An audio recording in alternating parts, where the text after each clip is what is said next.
시청자 여러분 안녕하십니까. 3월 5일 전옥현의 안보정론 시작하겠습니다. 이번 시간에도요 충수청과 관련해서 여러분들께 보도해 드리도록 하겠습니다. 어제 윤석열 총장이 전격적으로 사퇴함에 따라서 이 충수청의 문제가 전국의 가장 이 태풍 이슈로 지금 등장하고 있습니다. 그래서 이 반대들이 많이 나오고 있어요. 그러니까 윤석열 총장의 전격적인 사퇴가 우선 민주당 내부에서의 논의에 제동을 건 것은 확실합니다. 민주당 내에서도 뭐라고 얘기하고 있느냐면 충수청 설치와 관련해서는 법안 발의 시점을 특정한 바도 없고, 그리고 입법 완료 시점도 언제까지 완료하겠다라는 구체적인 특정 일정을 밝힌 바도 없다. 그럼으로써 윤석열 총장이 사직을 하면서 충수청 직을 걸고 사표를 낸 것은 그러니까 옳지 않다. 이러한 이 여론을 조성하려고 그러한 이 프레임을 만들기 위해서 민주당은 특정 일자, 즉 발의와 그리고 입법 완료 언급한 점이 없고, 윤석열 총장이 혼자 정치적인 계산으로 4.7 재보궐선거를 앞두고 이렇게 서둘러서 결정을 한 것, 이것이 잘못됐다, 이런 비판 여론을 지금 조성하고 있어요. 그러면서 윤석열 총장이 사실상 떠오르는 별로서의 야권의 대선 주자, 지지율 상승을 막으려는 정치 공학적 계산으로 나오고 있습니다.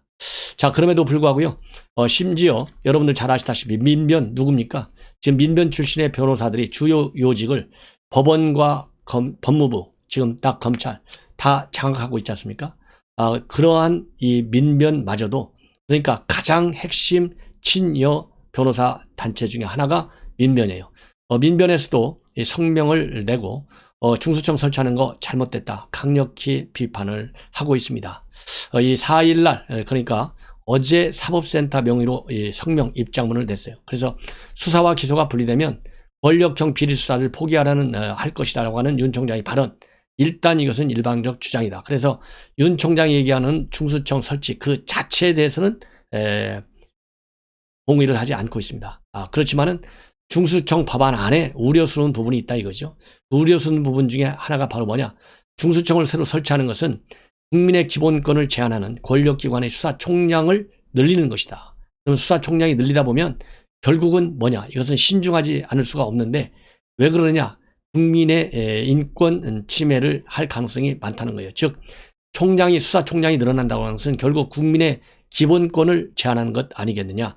따라서 이 충분한 논의 없이, 즉 수사권 남용을 어떻게 통제할 것이냐에 대한 충분한 논의가 먼저 있고 난 다음에 이러한 이 충수청을 설치하든가 이런 것이 나은데, 그러한 수사권 남용 통제 방안에 대해서는 전혀 언급도 없이 상당한 규모의 수사기관을 새롭게 설치하는 것, 이것은 신중해야 된다. 이것이 첫 번째 이유 중에 하나고요.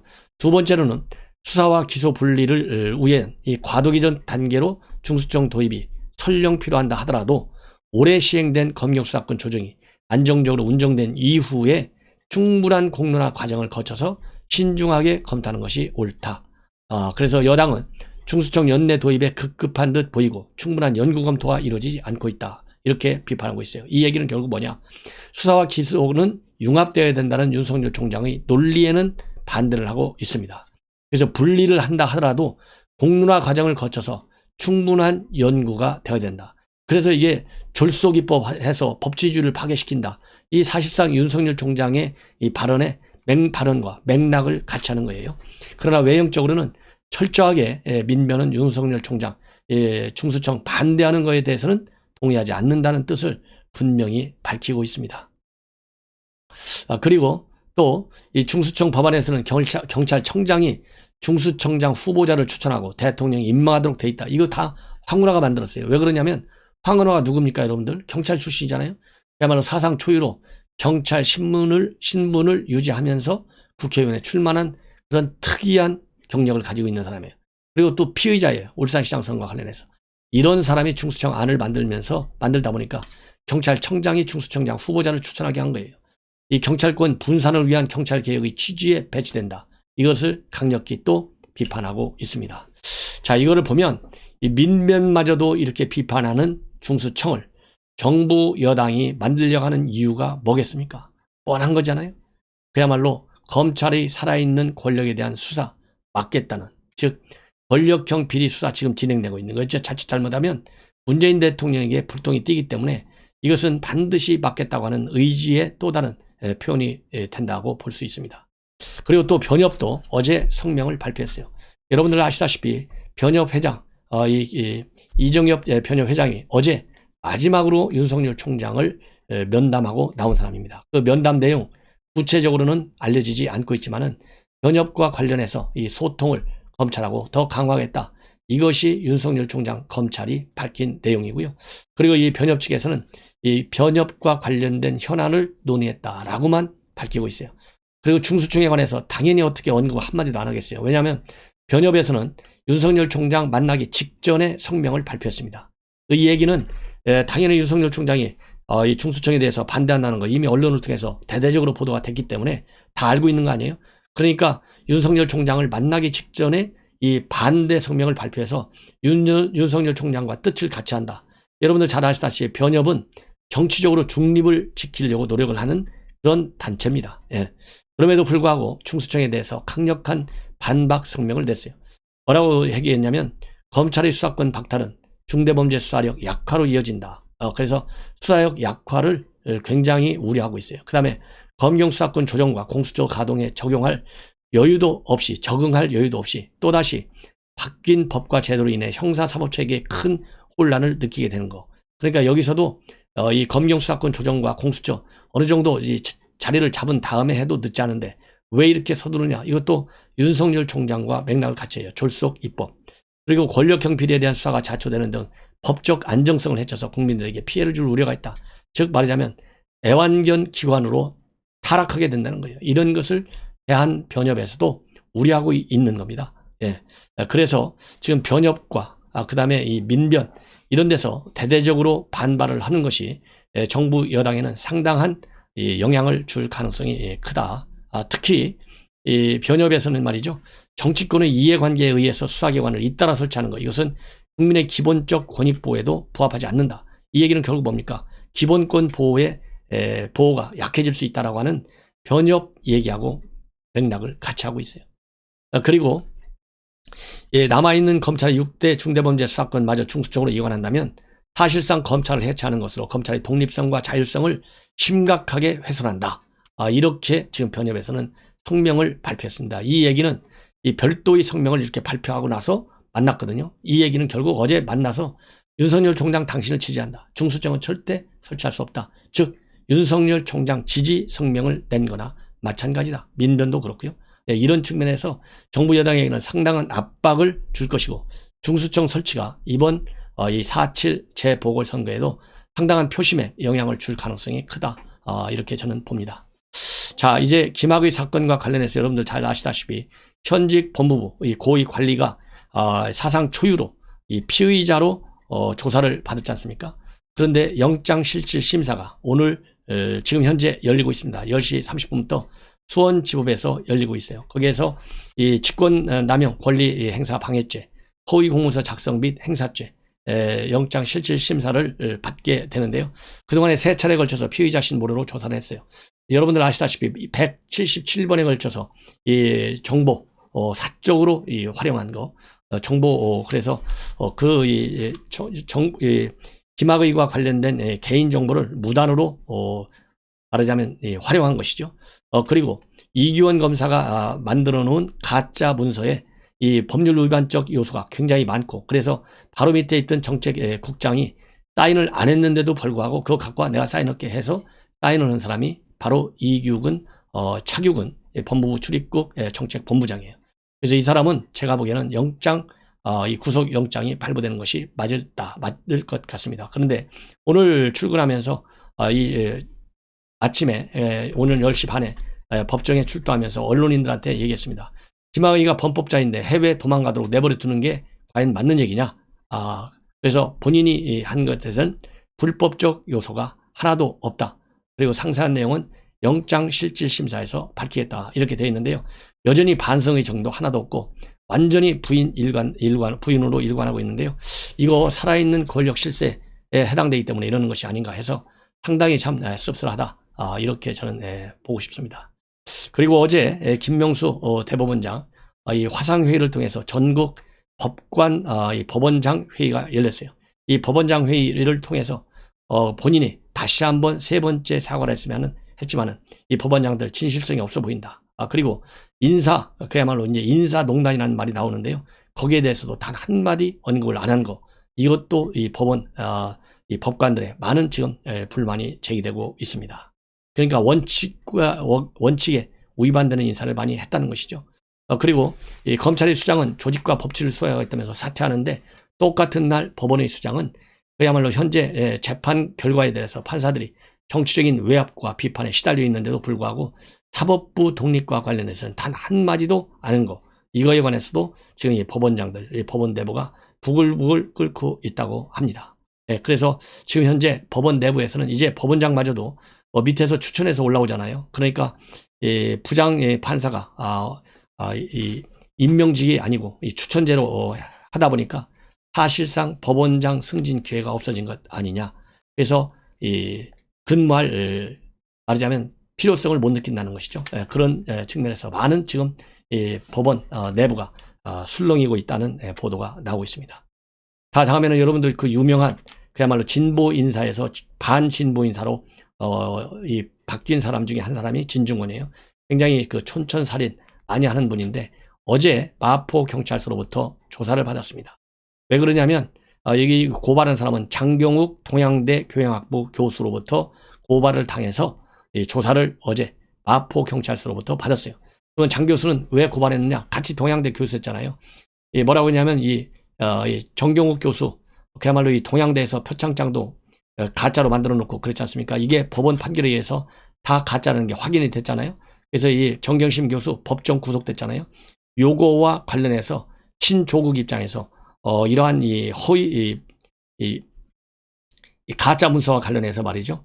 이 허위 폭로자로 목목했어요. 진전 교수가 SNS 및 유튜브 방송을 하면서 이 장 교수를 이 표창장 사건의 허위 폭로자다 이렇게 이름을 붙였다는 것이죠. 이렇게 허위 폭로자로 명명하면서 함으로써 장 교수 본인의 명예를 훼손했다는 것입니다. 그래서 모욕적 언사도 또 서슴지 않고 이러한 모욕적이고 또 이 명예를 훼손하는 행위를 반복적으로 집요하게 지속함으로써 피해가 상당히 컸다는 것이죠. 그래서 형사 고발도 하고 또 앞으로 이 민사소송도 별도로 진행하겠다 이런 입장을 밝혔어요. 그래서 이 고소 사건으로 인해서 마포 경찰서에 소환을 받아서 어제 조사를 받았어요.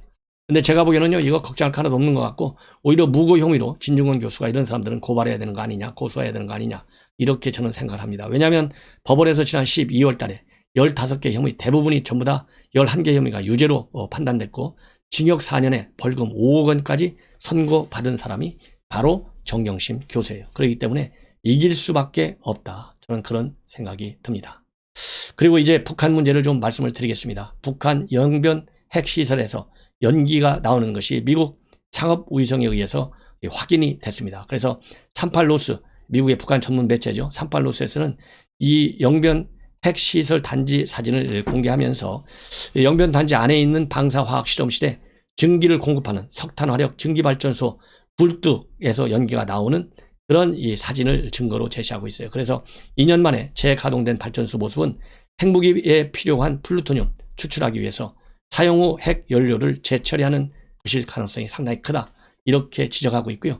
이 북한이 영변단지 핵시설을 재가동하는 징후가 있다라고 하는 것은 IAEA 국제원자력기구죠. 제일 공신력 있는 IAEA가 최근 보고서를 통해서 또 밝힌 바 있습니다. 그래서 이 북한이 지금 현재 핵 연료 재처리, 즉 핵 증산 활동을 다시 하고 있다고 하는 징후는 미국에 대한, 즉 바이든 행정부와 대북 정책을 재검토하고 있는 과정이 있지 않습니까? 이 검토 과정에서 앞으로 혹시라도 있게 될 미국과 협상 국면에서 유리한 협상 레버리지를 만들기 위한 수단에서 할 수도 있고, 그 다음에는 또 한 가지는 실질적으로 북한의 핵 고도화 작업, 핵 무력을 증강시키는 작업의 일환에서 할 수도 있다. 두 가지 측면을 모두 고려한 차원에서 하는 것이다 라는 것이 저의 판단입니다.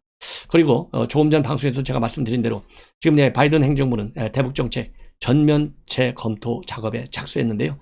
이 바텀업 방식을 완전히 철폐했습니다. 그래서 이 바텀업 방식을 철폐하면서 전반적인 미국의 외교안보 전략의 핵심 가이드라인을 어제 발표를 했어요. 이 발표된 내용에 따라서 우선적으로 15, 17일 날 일본을 방문하고 이어서 한국을 방문할 예정으로 있어요. 미국의 국방장관 최고위 책임자죠. 이렇게 해서 이때 보면은 틀림없이 문재인 정권은 여전히 트럼프 때 썼던 대북 전략 그리고 이 대중 전략을 그대로 쓰려고 하지 않습니까? 거기에 대해서 상당한 쐐기를 박을 가능성이 저는 큰 것으로 그렇게 생각하고 있습니다. 그리고 참고적으로요, 이 지침서도 만들었고 이제 블링컨 국무장관도 입장을 발표했어요. 중국을 견제하고 그리고 북한과도 이 외교적인 대응책을 강구를 하고 그 다음에 군사적인 옵션도 검토한다. 이런 취지로 밝혔는데요. 이 웬디 셔먼 부장관도 어제 있었던 상원 외교위원회 인사청문회에서 북한 문제가 굉장히 어려운 것이다. 그리고 한국, 일본 동맹국과 함께 공동 대응해 나가겠다. 김정은이가 더 많은 핵무기와 더 진전된 운반 시스템, 즉 미사일을 개발하지 못하게 하고 영내와 전 세계에 더 큰 위협을 가하지 않도록 해 나가겠다. 그리고 대북 거래를 돕는 해외 금융기관에는 세컨더리 보이콧을 적용을 해서 어떤 제재든지 확실히 효과적이고 효율적으로 이용되도록 하겠다. 이렇게 입장을 밝혔습니다. 그리고 이 북한이 진정한 비핵화 진전을 이루기 위해서 협상장으로 돌아오지 않는다면 우리가 가지고 있는, 즉 미국이 가지고 있는 모든 수단을 동원해서 북한이 핵 위협을 하지 못하도록 하겠다는 점을 분명히 이해시키겠다. 이렇게 밝혔습니다. 그리고 또 미국이 직면하고 있는 이 당면 도전 과제로 서면 답변서를 별도로 제출했어요. 그 서면 답변서를 통해서 미국과 경쟁하려는 중국의 야망을 중요한 도전, 첫 번째. 두 번째로는 민주주의를 훼손하고 파괴하려는 러시아의 결의. 세 번째로는 이란과 북한이 가하는 핵과 기타 위협을 꼽고 있을 정도로 북한의 위협을 상당히 중시하는 데는 미국이 변화가 없다. 이렇게 봅니다. 그래서 이 미국의 이러한 이 새로운 외교안보 전략과 관련해서 동아일보가 오늘 사설을 하나 잘 정리를 해놨습니다. 제목이 미 동맹과 함께 중을 포기한다. 눈치보다 끌려가는 외교는 안 된다. 이런 제목인데요. 이거 1분 정도밖에 걸리지 않아요. 그래서 제가 그동안에 여러분께 논평해 드린 내용과 한번 비교해 주십사 하는 취지에서 정리해 드리도록 하겠습니다. 계속해서 제 방송 꼭 시청해 주셔서 이 외교안보가 이제 또 다시 중요한 현안으로 대우되고 있습니다. 우리 시청자 여러분들께서 이론과 지식과 정보로 무장을 하는 것이 좋다는 생각이 듭니다. 미국 백악관이 3일 중국에 대한 견제의 수위를 한층 끌어올린 외교안보 정책 방향을 제시했다. 바이든 행정부 출범 후 첫 외교안보 전략 문서인 24쪽짜리 국가안보 전략 중간 지침에서다. 블링컨 국무장관은 중국은 21세기의 가장 큰 지정학적 시험이라며 안정적이고 개방된 국제 시스템에 도전할 유일한 국가라고 규정했다. 그러면서 중국과의 관계는 당연히 경쟁적이고 가능하다면 협력적이며 그래야 한다면 적대적이 될 것이라고 했다. 미국 새 행정부의 중국 견제는 이미 예고된 것이었지만 최우선 전략으로 공식화한 것은 주목할 대목이다.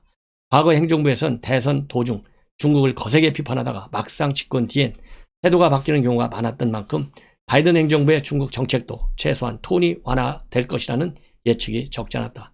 하지만 새 외교안보팀 인준 과정에서도 나타났듯이 전임 도널드 트럼프 대통령의 공세적 기도를 그대로 이어갈 것임을 확인한 것이다. 이 대목에서 말이죠. 제가 초기에 바이든 행정부 들어서 나올 때 우리 일부 시청자분들 중에서는 바이든 지지하면 안 된다. 왜냐하면 바이든은 친중국적이다. 이렇게 댓글을 올린 분들이 많았어요. 그래서 절대 걱정하지 마셔라. 바이든 행정부는 트럼프보다 오히려 더 강한 대중 견제 정책을 쓸 것이다. 이렇게 제가 평가 전망한 적이 있습니다. 이번에 안보정책 지침서를 보면 제가 여러분들께 말씀을 드렸던 전망이 맞다라고 하는 그런 안도를 하실 것 같아요. 그래서 이 점 잊지 마시고 저렇게 하는 안보정론은 정략적인 방송, 그야말로 이 시청자, 그야말로 이 조회수나 올리는 방송이 결코 아닙니다. 그런 몇 개의 유튜버들 전부 방송 다 내린 거 여러분들 아시죠? 누군지. 저는 그런 방송 안 합니다. 그렇기 때문에 시청자 여러분들께서 냉정하게 제 방송을 잘 들어주시고 제 전망이 틀리는 경우도 물론 있지만은 얼마나 어떻게 다른지, 같으면 어떻게 같은지를 비교 분석해 주십사. 당부 말씀을 드립니다. 이제 패러그래프 2개만 더 말씀을 드리겠습니다. 백악관 지침과 국무장관 연설은 모두 안보 전략의 우선순위로 코로나19부터 기후변화 경제회복까지 두루 짚었지만 그 모든 것을 관통하는 주제는 중국 대응 전략이었다. 민주주의 회복도 동맹 복원도 기술 주도권 확보도 결국 중국의 도전을 억제하는 데 맞춰졌다. 블링컨 장관은 우리가 빠져나간 자리를 중국이 차지했다며 리더십 회복을 다짐했고 백악관 지침도 중국이 아닌 미국이 국제 의제를 설정할 것이라고 분명히 했다. 다만 정책의 실행 스타일은 트럼프식 원맨쇼 난판이나 관세 폭탄 같은 일방주의와는 다르다. 트럼프 행정부가 먼저 저지르고 주변국에 따르라고 요구하는 것이었다면 바이든 행정부는 먼저 어느 편인지 확실히 해놓고 스크럼을 짜서 압박하는 방식이다. 미중 사이에서 선택을 미루며 대세만 엿보던 한국 외교는 이제 본격 시험대에 올랐다. 머뭇거리다 억지로 끌려가선 안 된다. 한일 관계 복원도 인도 태평양 전략 동참도 더는 눈치 볼 여유가 없다. 이것이 오늘 통화일보 사설입니다.